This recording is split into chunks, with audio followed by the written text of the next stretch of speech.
বিগত সরকার তার নতজানু পররাষ্ট্রনীতির কারণে ভারতের সঙ্গে তিস্তার পানি চুক্তি বাস্তবায়ন করতে পারেনি। তিস্তা এই এলাকার রংপুরের মানুষের জীবনরেখা। একসময় তিস্তা ছিল প্রমত্ত বহমান তিস্তা। ভারতের পানির আগ্রাসনের কারণে তিস্তা এখন শুকিয়ে মরুভূমিতে পরিণত হয়েছে। এই অঞ্চলের আগে তিস্তাকে ঘিরে মানুষের জীবন জীবিকা পরিচালিত হতো, সমৃদ্ধ এলাকা হিসেবে পরিচালিত ছিল। তিস্তার পানির বৈষম্যর কারণে যেমন ধুধু বালুচর হয়েছে, তেমনি বর্ষাকালে আকস্মিকভাবে পানি ছেড়ে দেওয়ার কারণে এই অঞ্চলের হাজার হাজার না লক্ষ লক্ষ মানুষ আজকে বাড়িহীন গৃহহীন হয়েছে। তারা দেশান্তরিত হয়েছে। তারা কোথায় কোন অঞ্চলে চলে গিয়েছে আমরা জানি না।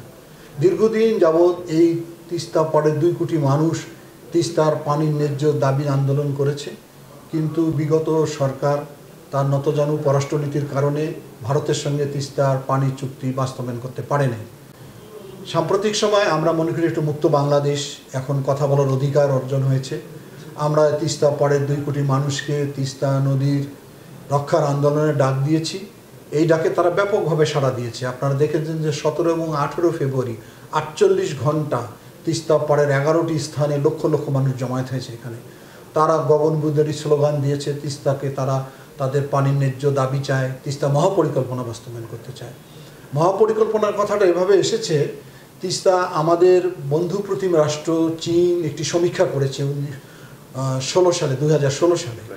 সেটা সরকারকে 2019 সালে সেই সমীক্ষার রিপোর্ট তারা জমা দিয়েছিল।